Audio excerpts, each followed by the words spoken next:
When we were growing up, he's 13 years older than me.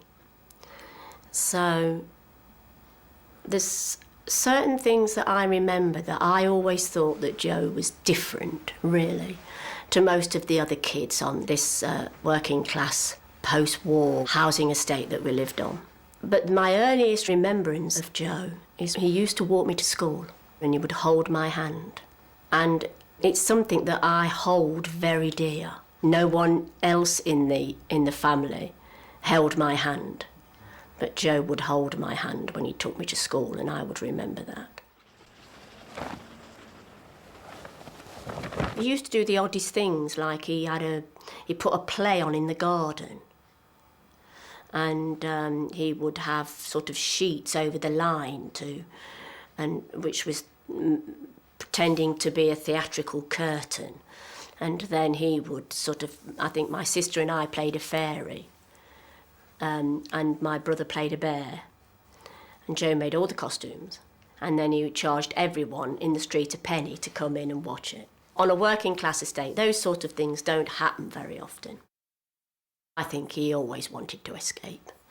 He hated the boring routine of daily work, and I think that's evident, especially in those early plays. The plays bear out his absolute loathing of the workaday routine. Mrs. Lambert. Madam Lambert. You are anxious to improve your diction? Yes, Madam Lambert. My mother probably did know that he was having elocution lessons. I would imagine that she would have been pleased that he'd made it to RADA. RADA? RADA! RADA. And she did tell lots of people, you know, in the pub and that, my son's at RADA, and she would sort of spell it out. That's the Royal Academy of Dramatic Art. In all the plays, there is a woman that you love to hate. You know, Cathy in Sloane, Fay in Loot, and Mrs. Prentice in What the Butler Saw. And he treats them with, you know, just wonderful comic figures, all of them. I don't think the family knew he was gay. You know, in the 50s and late 40s, it wasn't a word that even entered your vocabulary. It was like university. Didn't enter our vocabulary. Friends, are you? Students. I've nothing against friendship. It's the most wonderful thing in the world. Much later on, when I started to go up to London when I was sort of, 18, 19, one had the impression that maybe this relationship wasn't platonic. My father was the first one to find out that Joe was in prison. My father was a gardener, reading the Daily Mirror. I think the headline was Gorilla Amongst the Roses. And my father thought a zoo animal had escaped and gone amongst some rose bushes. And of course, when he read it, he realised that it was his son and his son's flatmate, we didn't call them partners then, of course, were defacing library books, and that they'd got sent to prison. But of course, it wasn't just for defacing library books. It was because they thought they were gay.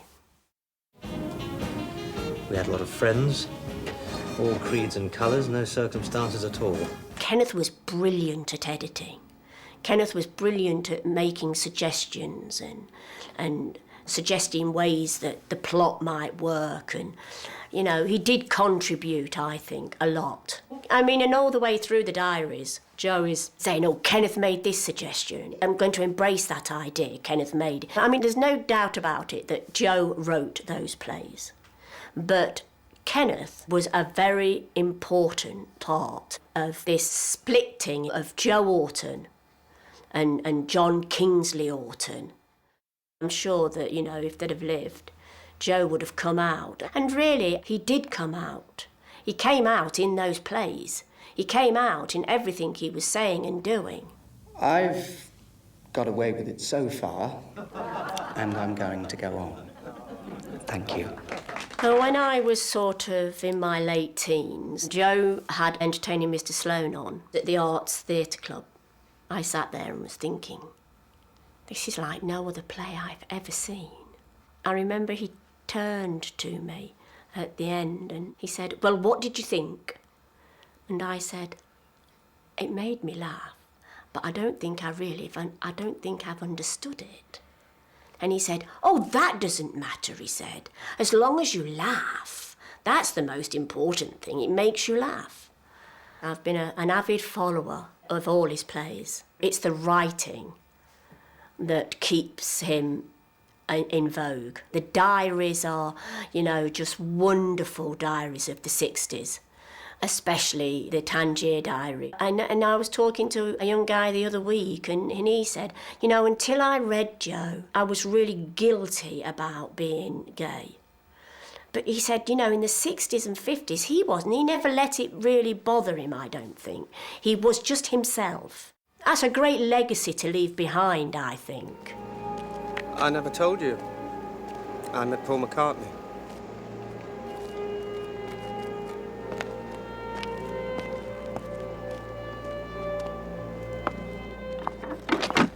When Francis Barber sort of leaves him at the gate, I shut the gate. The actual physical thing of closing the small gate between us. On the very first screening of that, when I saw that, I thought, that is exactly how it was. It really was just like that. He'd left that life behind, and I just went back into it. And he went on to the life that he'd created outside.